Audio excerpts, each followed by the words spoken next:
So today we have heard and we have talked a lot about three recurring words that have happened to everybody who came up on the stage and talked to us today, also via Skype. We talked about migration. Migration. We talked a little bit about memory. This we deal with every day. Identity, another thing that is embedded within our construction, our biology, and our psychology. And then we're going to tie it all down when I'm just shedding a few lights. And I'm going to start first with migration. I just want to start the baseline of this talk, of this conversation together, where it can provoke us all to think a little bit intricately and closely, zoom in into the human condition of today.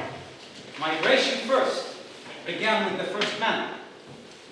It's an initial, necessary mechanism of our survival. Without the first migration, we could have never, you and I here today, have met. My voice couldn't have been heard.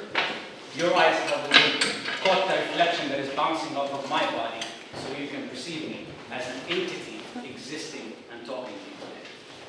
So migration is quite the natural process. If we advance a little bit through linear time, then came the age of agriculture. If the soil was not fertile, we moved to be able to harvest and survive. And then came the age of explorations, industrialization, and then finally colonization. And today we are at the peak of technological age and tourism, international businesses. Those who can throw a card in your face with an international business and say egoistically that I traveled around the world and I go here and there to lecture or to sell or to meet with companies, we look at them with respect. Yet those who we condemn every day, as we've seen now today, we condemn them because they are migrants of circumstances, of violence, of human atrocities, and what we have ourselves created. Self-destructiveness is a mechanism that is embedded and natural within human existence. And we've always countered it with migration, looking for survival, new mechanisms.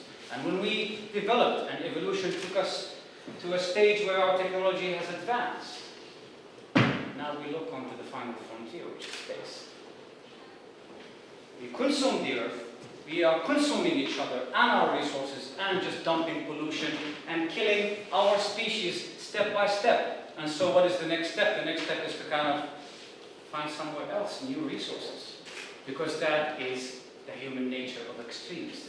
And I will come back to that later, but first I will jump a little bit on memory. Memory is also another thing that is affected by linear time. Anybody here, ask yourself a little bit of questions. How many times have you tried to recollect an important event? Your wedding day, the first day you kissed a girl or a boy, whatever it is. Science shows now, neuropsychology projects or anticipates that actually we do not go back in time and remember the first memory.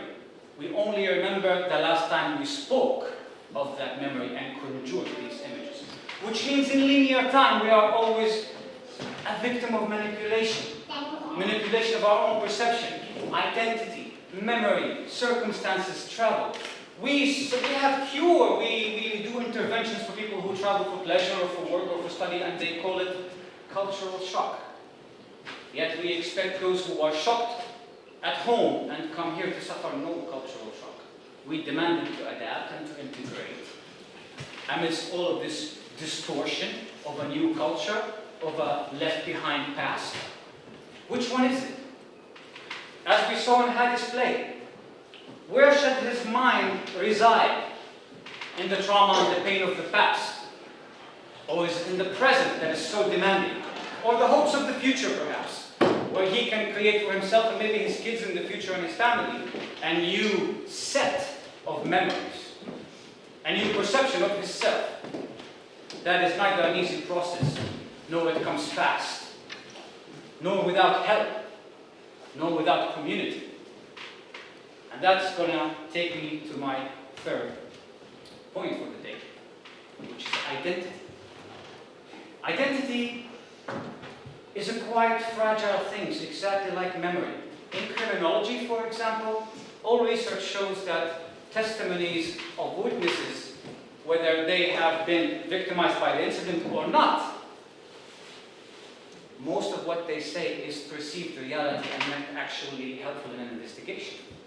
In genealogy and epidemiology, there's proof now indicating that our genetic code from our ancestry holds memory embedded in our genetic code that manifests in our behavior in shaping these identities that we hold and influences our perception of ourselves as an individual, our society, and our people, and then at the end, how do we behave and react?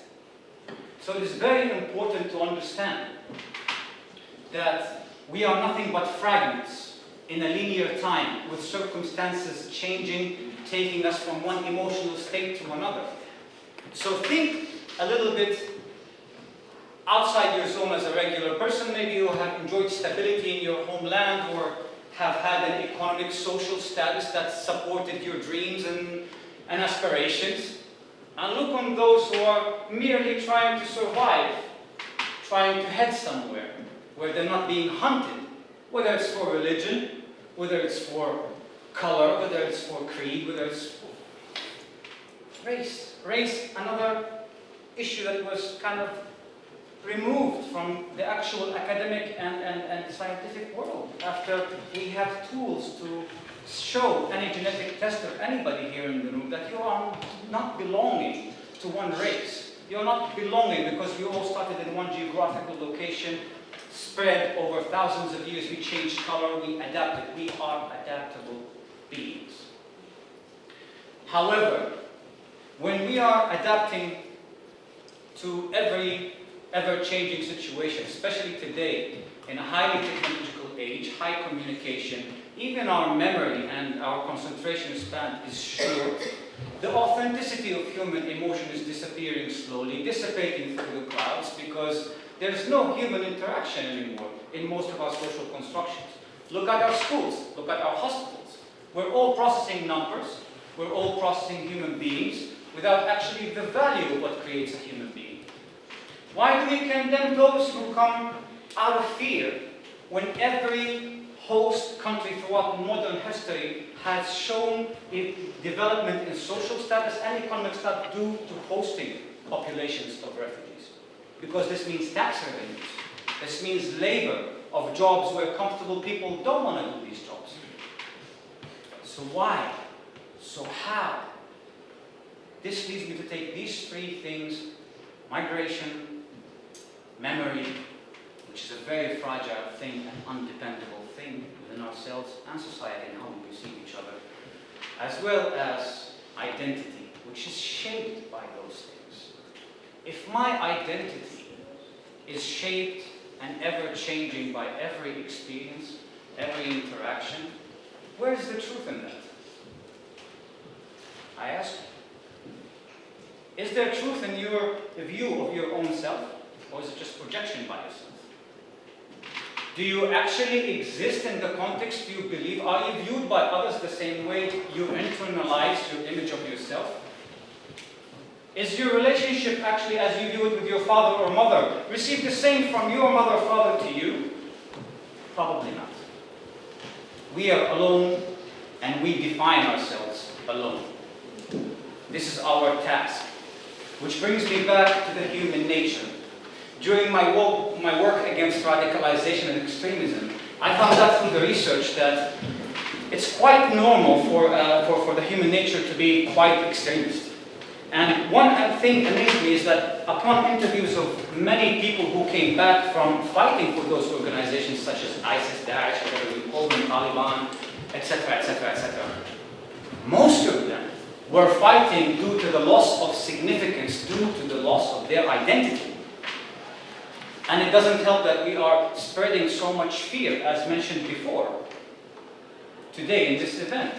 When they said in these prisons, they try to give us labels. They say they are thieves and rapists and so on and so on and so on. Why? Don't you have white racists? Don't you all have white rapists and thieves? Blacks, Arabs, Show me a culture throughout history. Again, we go back to memory. History was supposed to be the memory that we have written down to pass further to generations so we don't do the same fucking mistakes again. And then what happens? 50 years and we're again back at nationalistic tendencies. Why? Why can't we seem to collectively get control of these mental sets? Because we are extremists by nature. Because forget politics, forget refugees, look at art, look at philosophy. We adopt one ideology, we run it through the ground. Once we're done, once we disprove it, once we're tired of it, we tear it apart, and it becomes part of our history and antique literature, and then we move on. Somebody pops up, philosopher there, philosopher here, comes up with a new ridiculous idea, masses adopt it, and then we move on. And between left and right, 99% of the population of Earth is confused and have no idea what is going on. Because look who rules us right now. That's another thing what happens when you are completely disengaged and detached from reality. Because neither your identity is correct, neither what we are taught in schools about human nature and development is quite accurate. Because we have discrepancy in our existence between our sciences, cultures, knowledges, because divide and conquer. That's why. Because now we are living in a capitalist free market, which we celebrate every day. And that brings me to democracies and the freedom of movement. In the West, the freedom of movement is a right that the UN fights for, all governments fight for. Why don't I have, as a quotation, third world country national being from the Middle East, that right to move? Who decided on my behalf that you own those man-made borders and lands? When our scientific proven history is a blended mass of everywhere and everyone. We have genetic traces that take us from day 1 to 2. Everybody who exists now have a link in their bodies to the first man that existed and woman that existed. So why?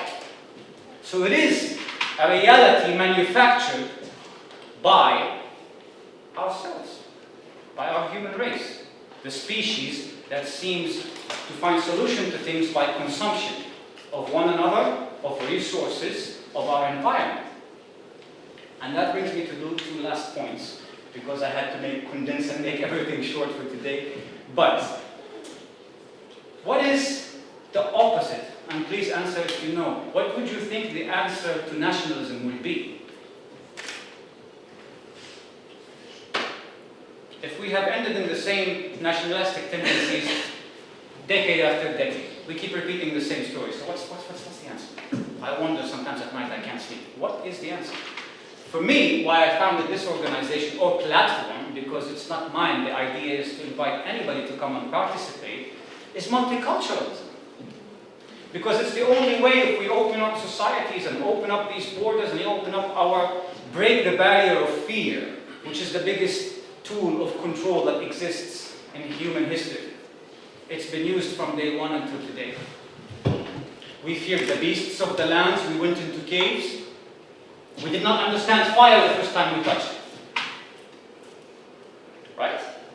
The first time a black man saw a white man, it was nothing but fear. Fear is another survival mechanism. So here we started talking so far about 3 different survival mechanisms.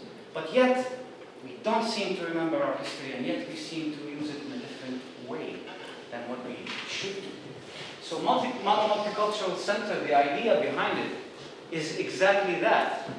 Malmö, for example, is a city where if I'm not wrong, it almost has all nationalities of the world in it, and I don't know how many hundreds of languages. And it's a small demographic. It's not that big in geography. Economically, it's not that huge. And it's a very good example of a city to lead the world, to show. Even baby Trump, he tried to attack Malmö, right? And they sent that Peter Steele, I forgot his name, the journalist who came last year and tried to prove that you can't walk the streets of Malmö. I'm an immigrant and I've been here 5 years and a half. Nothing has ever happened to me. I get greeted by Arabs, by Somalis, by Swedes, by Brits, by everybody.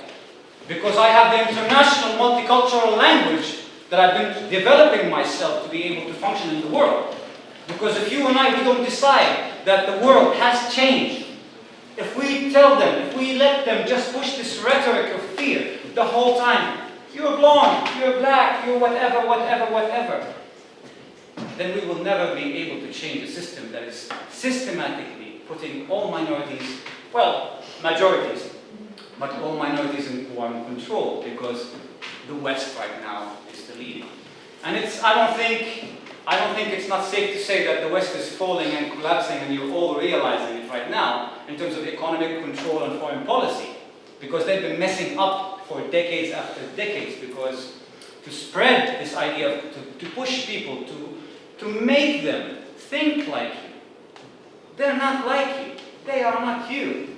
So when it comes to identity and what we've heard today, those who move, it's the right to say, and this applies to sexuality, this applies to everything. You and only you have the right to decide what your identity is. Nobody else has that power or should have that power. So for me, the whole conversation is easy, literally easy. It's either be afraid alone or be safe together. And one last aspect, because I would hate myself and feel guilty if I don't mention it, because it's the thing that gives me daily anxiety, which is our environment today. If we look at this and we think that it's actually a very huge migration problem, we haven't seen a fraction of the coming migration in the next 10 to 20 years according to climate scientists' projections of what's going to happen in the world. What are we going to do now? Install M16s on high walls and shoot them as they crawl, looking for safety in water? Or try to reinvest in our own environment and change ourselves? And sadly, this is the weakness of human nature. The change. The great work, I was at the opening, and the great work that we saw, Mr. Rockwitz, is about what? It's about restoring. It's about restoring, reclaiming the identity that others try to deprive us from. I did not throw my identity, but when you follow me for year after year, wherever I go, you create this image of me that I'm a thief because I have dark curly hair, that I'm a rapist because I didn't come from here. When all I do, for example, I try to educate my life right by the people around me. I try to be a decent individual. And I think most people try to do that. We all fail, we're humans. But we do try. So if migration is a natural process, am I good with time? Yeah. Migration is a good process. It's a natural and necessary for survival from day one to now. If identity is something that is influenced by linear time, by trauma, by everything else in between, ever changing, what more do we have to say about nationalistic fear and propaganda? How can we prove more that it's false? We got every scientific genealogical test available, every researcher, every human capable of decoding the human existence, and we all discussed it from all minds, creative minds in the world, and we still find ourselves enslaved. Nobody here is free. Don't lie to yourself. If you abide by the images of what others say, you are enslaved, whether actively enslaved or inactively enslaved, conscious or unconscious. When you have to work 90% of the time to be able to feed your children, but not have the time to talk to them, you are enslaved, and your children too. So social reform, finding society, finding the identity of society again, that's the right that needs to be fought for. Then we will solve our environment. Then we will stand up and say, what about those refugees? Then we will say, what does it make a difference if you're white and I'm not? Or any other constellation, whether we're talking about religion, philosophy, principle, moral code.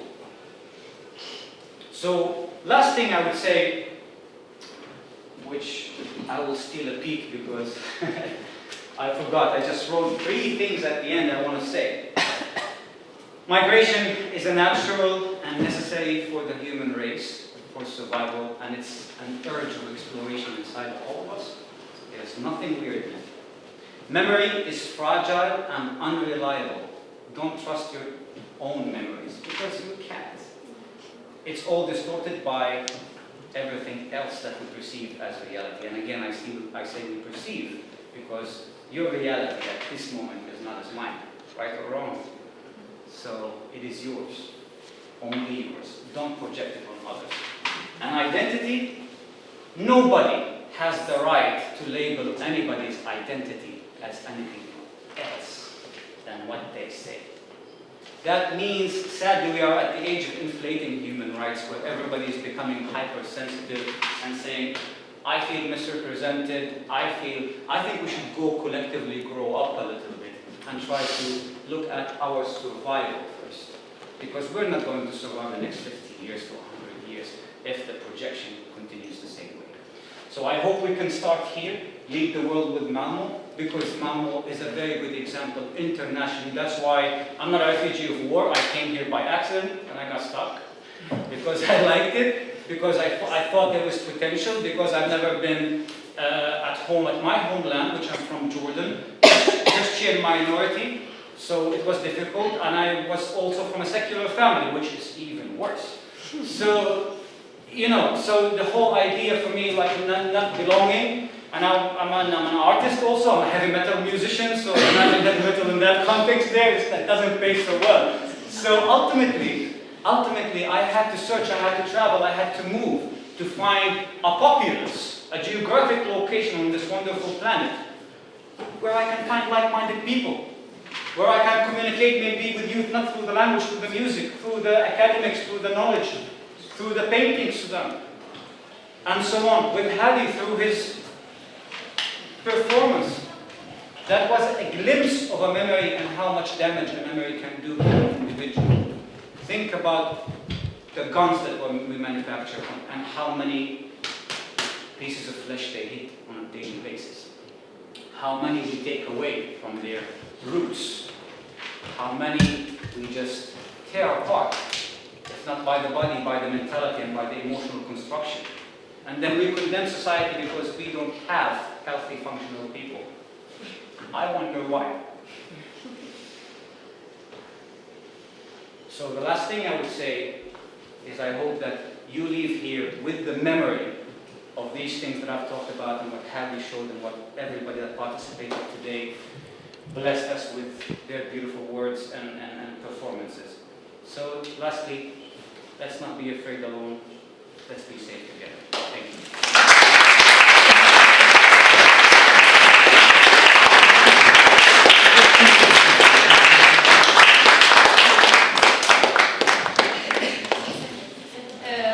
Any questions for Hadi or Ashraf? Want to join me? Sorry, we don't Hi, have. Sorry, we don't have any microphones right now. Please just ask your questions. Please visit the website. Any reflections? It doesn't have to be a question. We have until this segment is over about 7 minutes, so maybe we can use it just to stimulate a conversation. And after that, we're just going to have a 10-minute break because we just have to set the stage and move on to the next panel. Okay? Yes? What made you start Malmö Multicultural? It's exactly that. It's actually the multicultural concept, because I was touched personally by Malmö and the fact that it's so diversified. So I and I'm an educator, formal and informal, so I thought, okay, I will stop my work with extremism and this political over-chewed piece of gum that became a ventilation to all organizations in Sweden and all over the world just to suck the resources and the money while nobody's actually doing concrete work, because most people who are in charge have no clue what radicalization process in the human mind or spirit is.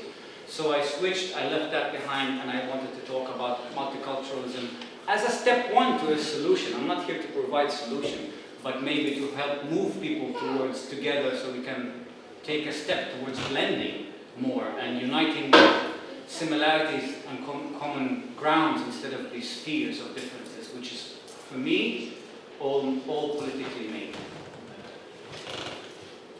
Absolutely. Thank you very much for this nice presentation on identity. I'm sure you are aware of the necessity of we and the others for constructing the identities.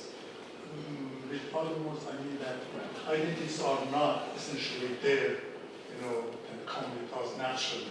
We construct them, or they construct them for us. And from that point of view, the idea of self and the other is necessary. Then when you were referring to what can we do, whether nationalism is or internationalism, cosmopolitan, I think the best idea is that to accept this diversity. Because if there are not Swedes, we cannot be foreigners, refugees. Then this, dialectical relationship between the self and the other as a necessity for constructing the identities is something that we should work on, not avoid from. Thank you. Thank you so much, and I completely agree. And I merely was referring to not letting outside forces, whether now it's too late, whether it's political, or whether it's propaganda, media, mass misinformation, or they say you can't be informed. You're either uninformed or misinformed, and that's a very big problem. And that's exactly what I meant by commonalities rather than differences. To actually understand who's the them and who's the we, instead of just them and we, in that negative connotation of social construction. So absolutely. Yes, please. I just want to share my opinion about. I don't think multiculturalism is a solution. I think any type, like most clashes between cultures, the way that it's constructed today, especially in the West, are complete constructions. Like they're myths. I think the solution is decolonization. I think for me, I agree completely, but for me, how I think about it or how I categorize it in my brain is that it's one of the same. So multiculturalism, which I will ask you this in return, which do you think is easier to do? Promote multiculturalism or take down colonialism? It depends on where one's situated, right? Especially in liberal circles, multiculturalism sounds easier, but sometimes the easy route is not the best route to take. Of course, decolonization would be a long process, and it starts with the mind. It starts with there's so many steps for it. But if at least that's the aim, and if we start that, if we employ decolonial approaches, then maybe we'll actually get somewhere. Otherwise, we will annihilate ourselves, right? I agree with you, but again, the memory of history, if we go back, so many others have been trying to get rid of colonization, and still do. But multiculturalism, think about it, for me at least, is a new weapon to draw against that force. It's not to say that's why I made sure to say that it's a step in the right direction.